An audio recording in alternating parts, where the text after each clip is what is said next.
Are you ready to grow the best beard of your life? Even though I wouldn't say I got the best beard, I did learn some things while growing mine. And today I would like to share some of these things, some of these unwritten rules about letting a beard grow so you can have an amazing one. Before you start, if you could just help your boy and drop a like and subscribe to the channel, it really helps me out. The first rule of growing a beard is never comparing your beard to someone else. You will not have Chris Evans' beard, nor the beard of Ragnar, that's their beard. You will have your own, and we work with what we were born with, not someone else. It's the same thing with your hair. You have your own texture, weight, shape. Your haircut is made just for you. You can take inspiration from someone else, but in the end, you will have your own style. Sometimes when growing a beard, you will feel bummed and wish that you could magically snap your fingers and have the beard of your dreams. But the truth is that no beard is greater than any other beard. The metrics to measure how good a beard is are completely subjective. For example, someone you admire for its beard fullness could be secretly admiring your beard for its style or texture. Every beard is different, and any beard can be badass if you rock it with confidence. Number 2, you will only know how your beard looks like after you actually grow it. Many people want to grow a beard but can't even last a month and then complain that they don't have any results. I was the same until I actually grew my beard for like 3-4 months, and that's when I realized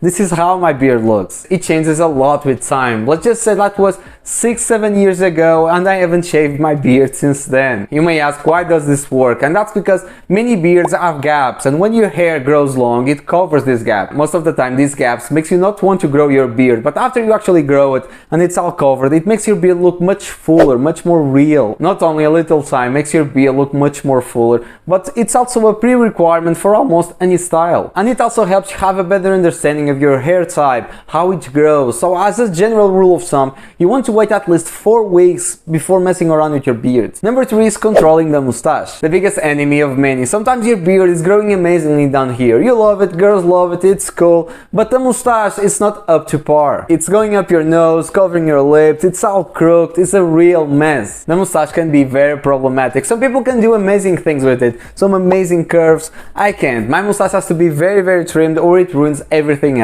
So what I want to say is that controlling your beard is not taking care of just this. You have to take care of your mustache too. Number 4, maybe you can't grow a beard. This may be a hard to swallow truth, but you need to hear it. I understand that you want a good looking beard that goes with your face, but sometimes it's not that easy and you can't grow the facial hair that you want. For some beard growers, it's harder to grow some facial hair than it is for others, and the reason it's pretty simple. It's mostly genetics. Some people are able to grow a full beard at like 16, others only grow a hair here and there. And at this point you have to see what you want, because sadly trying to grow something that is simply not there takes you nowhere. And when you have a beard with a lot of empty spaces, it gives a not very hygienic look. Even though that's not true, that's the image that you're going to pass. Rule number 5, it's not enough to have a beard, you have to take care of it. Let's say you have a huge beard that you grew for months and months, but you never washed it. It's smelling like poop, it smells like last week's dinner. In a matter of fact, you still have some food leftovers inside of it, and that ain't nice, right? It's very important to take care of your beard.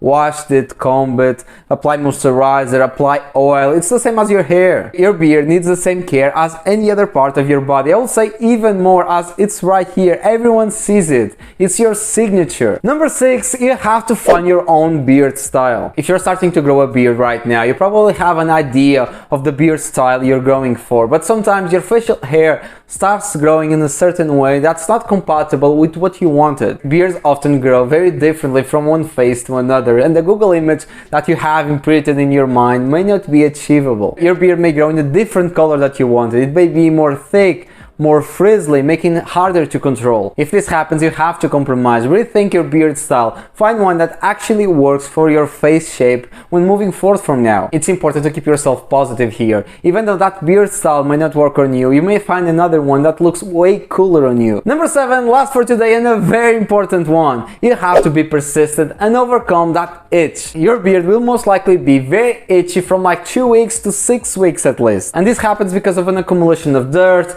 dead skin cells, dehydrations, and it can be a struggle. Even a few days of stubble may be enough to cause a little irritations. And even if you keep your beard fully clean, it still may happen. But it won't happen forever. That's why you need to be persistent and have patience. It may be a bit annoying, but it's worth it to have the beard of your dreams. And that's it for today, guys. I hope you enjoyed today's video. As always, if you did, please drop a like, subscribe, and see you again next time. See ya.